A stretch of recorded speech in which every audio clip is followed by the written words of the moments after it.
mahirap na buhay yung Fredrin at the moment or during the early game. Tama, kaya naman papasok na tayo. Let's see kung magkakaroon na nga ba ng bawi at makakakuha ng win before the weekends ang TLPH or with Twisted Minds continue their dominance coming in hot for week number 2.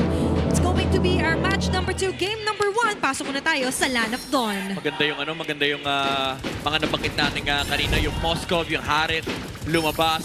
But there's also a lot of twists in this game. Kita natin, parang TLPH convinced sila na ito yung trajectory ng draft for Twisted Minds. Yeah. And Pita King somehow found the joy up until the last option. JP though, Pwede Medyo kailangan niyang umalis doon dahil hindi siya bibiruin ng Kimi at ng Joy. At may Hylos pang nag-aabang. And now JB will still give the vision to Carl Easy. Hindi niya hahayaang manakaw Pwede yung go, Green Camp. Pwede go.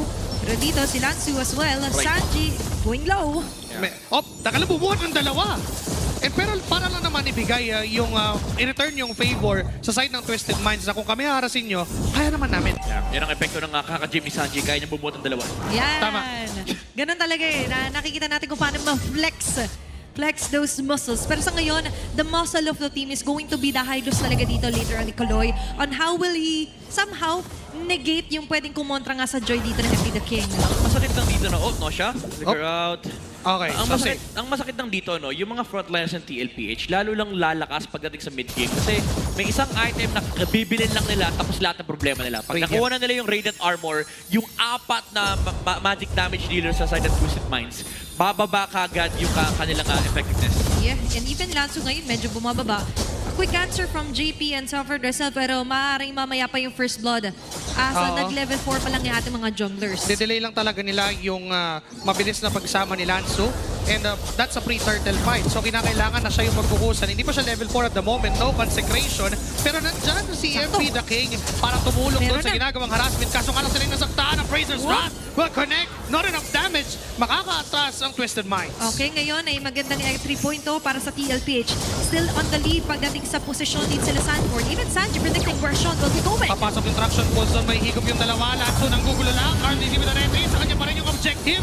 Pero mukhang ang plano ng side ng Twisted Minds ay humabol na lang. Nakapatay ng isa. Patay din naman si Sean. Ngayon humahabol pa si Epi. Nakikaranan pa rin energy eruption just to bait him dun sa loob ng torre. Pero pa ngayong portal na inilabas para makabalik yung mga namatay nung nakaraan. Kaso nga lang si Lansu ay masyadong makunat at hindi na mapapatay pa ng side ng TLPH.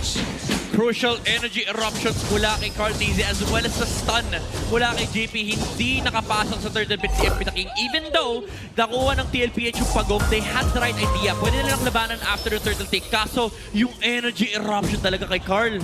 And that's how you make somewhat of a move if you're TLPH. Capitalize yung early nyo na hindi naman kayo agad-agad mapepenetrate ng backlinks dito for Twisted Minds. Although that's an early double kill for Lansu, pero yung range nyo sa you would want to give the number sana dito kay MP or even Sean as well. Oo, sila yung dapat magkaroon ng early items kasi sila yung magtataguyod ng early game for the side of Twisted Minds. Pero what we saw kanina is a masterful display of how Carl Dizzy knows this lineup. Yeah.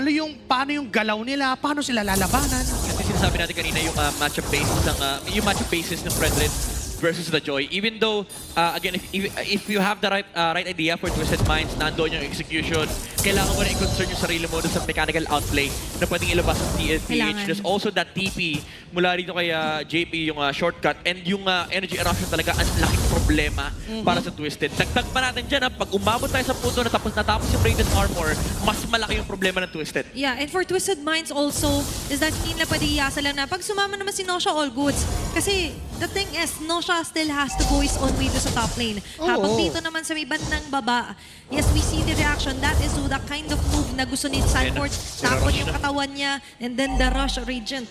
Yeah. Minamadali ni Carl Dizzy. Minamadali ni Carl. After nyan, sure ako Blade Armor kasunod nyan. Yeah, and that's the kind of veterancy na meron sila. Lansu ngayon ang target.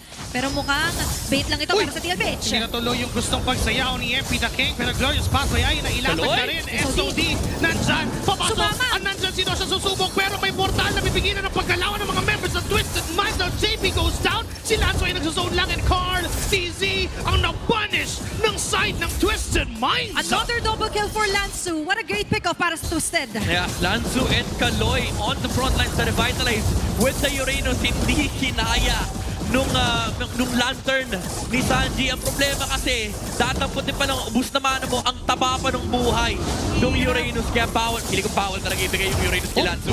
Teka lang kasi Sanford ngayon iniipit ng tatlo. Pero enough lang din naman yung time para... Hindi pala nila naagaw. Nakuha pa rin ni Sanford yung orange buff. Okay, so far, para sa Twisted Minds, katulad kanina, na problema sila sa damage. Nandun yung sustain, walang Oo. damage, so sakto rin yung timing dun ni Nosha with the Yeah. SOD. Ang problema kasi kahit sabihin natin nga parang konti lang i-damage at Twisted, sa tagal ng team fight, bababad lang eh. Magsiswimming si Lanzo sa Revitalize. Tapos, sige, Ionic Edge, Ionic Edge, Ionic Edge, Ionic Edge. Ang problema kasi ang sakit niyan eh. The damage over time, no? Yung baba talaga. Minamarinate eh. Oy, oy, oy, Pero oy. ngayon, marinating na another clash. MP the King mahuhuli, Teka matatapon. lang. Nastan siya doon na nakuha pabalik ni Sanji and Sanji gets the kill. Sinama pa si Kaloy sa casualty. Now si Lanzo ay mapipilitang umatras na lang. He can do anything but see his teammate die on the hands of TLPH. Ngayon binuhat siya muli. May Crimson Beacon pa. Sinubukan na TLPH. Nagdagdagan pa yung casualty. Kaso nga lang makunat talaga yung Uranus. Hindi pwedeng ganun yung approach ng Twisted Minds. Hindi pwedeng pa enjoy. Kita naman natin naka-ready yung taunt mula kay Carl TZ. Kanina pa niya inaabangan yung pagpasok. Hindi nga ata niya, binibitawan niya hanggat di niya kita yung joy.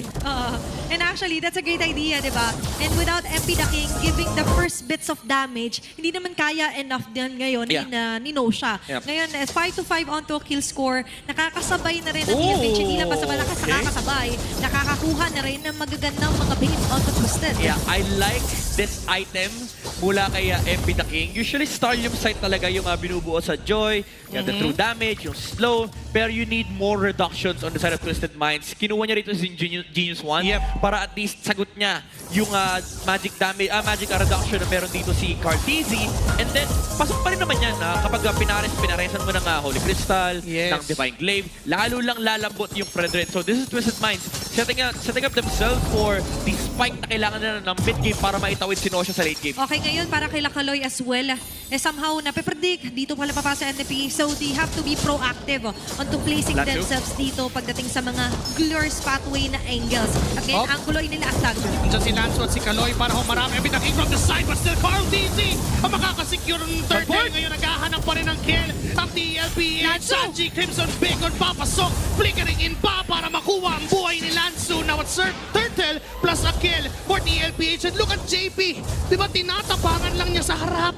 Yeah, medyo awkward din yung engage and Twisted Minds. Nauna si Lanzu. Nando yung glorious pathway ni Kaloy pero naiwan si Sean sa likuran. Hinarangan siya ni Sanford with the bravest fighter with the flicker as well. Hindi nakahabol yung mga damage dealers dito from Twisted Minds and TLPH. The numbers advantage from the shortcut, yun yung nagbigay sa kanila ng advantage. Yeah, and napakinabagan din dito yung pagtalo ni Sanford onto Sean. So, misplace agad yung continuous damage sana dito para kay Sean. And looking at that, sabi nga ni Midnight, after the Radiant Armor, pwedeng rumekta ng Blade Armor for Fredry ni Carl. Yun talaga yung pinakailangan sagutin eh, yung damage output. But here Kunat comes yan, boss. Lanzo. Makunat siya, oo, pero kinailangan niyang gawin lahat para makatakas doon. Kasi without Lanzo, kulang na kulang yung kupronta para sa Twisted Minds. Ang nakakalungkot dito for Nosha and Sean, no? Kahit mo sabihin natin mag-scale up sila, pareha sila masasaktan doon sa Blade Armor ni Carl TZ. Even though, ang saving grace naman is meron silang revitalize from the high loss. So pwede silang bumabad din, katabi ni Kaloy. Ang masama lang doon, bawal sila magtabi-tabi kasi may harit tsaka labo-labo yung TLPH. Matagal lang may portal doon sa mismong loob ng tore para pasukin ang mga members of Twisted Minds. At doon sa likod si Sean, ang hindi nila pinapagalaw ang Fraser's Rod na medyo pag-ganon pa kesa pag-ganon. Kaso nga lang nandyan naman si Sanji para tapusin ang misyon. And si Lanzu, ang ginagawa na lang niya ay titigan at dikitan pero wala silang damage output para sa TLPH. A very nice transition for TLPH and as well as hiwalay agad kapag nakakuha na ng pick-off. Yeah, ganda ng conversion ng TLPH and also yung target selection nila. Tinanong lang agad ni Cartesi si Sean. Hinayaan na nila yung ibang heroes kila JP and pati na rin kay Oheb. Twisted Minds, again, medyo hirap sila nilabanan dito. Kaya ata yung Uranus. Biglang nag-decide na sige, palagan natin kung makulit sa harapan. Kaya naman bigla na lang natunaw si Lanzo sa kamay ng TLPH. Although si Sean nanonood na yung damage output kahit pa paano. Oo, kaso naramdaman niya rin yung damage niya. Masakit din siya eh. Naramdaman niya, masakit na ako. Ang sakit Oo eh. nga. Nagba-backfire. Ang sakit ko nga. At least alam na may pag-asa. Kaso hindi talaga dapat si Carl TZ yung nakikita nila lagi sa harap. They need to find a way to somehow close off the gap between them and Sanji. Oh, Tibi!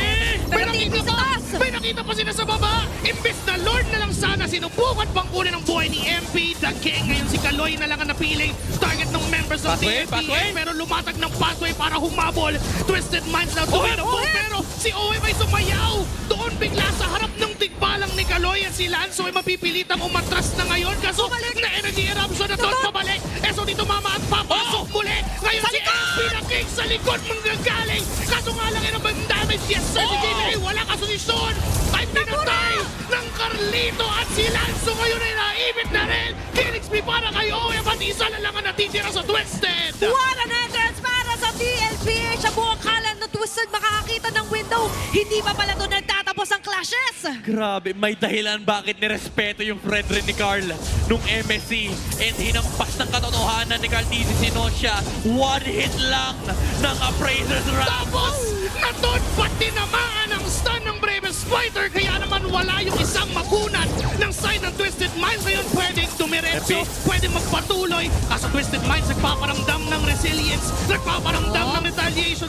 Si Sean rather, nasaktan si Sanford doon. Pero si Carl TZ hindi niya pwedeng targetin kasi masasaktan din siya doon. Ngayon yung apat na DLPH ay aatras na. Didisiplina ang cavalry. Okay, huge established lead para sa TLPH. 2 clashes in a row, 8k gold lead ang kanilang nailagay. Yeah, ang ganda na sana ng Twisted Minds eh. It started with MP the King dodging the Appraiser's Wrath mula kay Carl TZ after lumabas nung numbers on your left si Ohem at lumabas yung kanyang Hareth. And nandoon yung sandwich ng Twisted Minds kaso hinampas men na Appraiser's Wrath ni Carl TZ yung kalahati ng team ng Twisted Minds, nabura sila sa mapa. And this time, para sa Twisted Minds, nung buo akala natin kaya na, kumakati na, sumasagot na. Pero yung sagot nila, nagba-backfire sa kanila. 1.3k gold lead for Carl TZ. Hindi mo i-imagine na yung Fredrin lamang sa isang Joy. Diba? Lamang talaga siya matchup-wise. Pero in Yeah. terms of gold, usually yung assassin jungler, Tama. yung lamang sa gold. Eto, si Carl TZ, ginawang assassin yung Fredrin.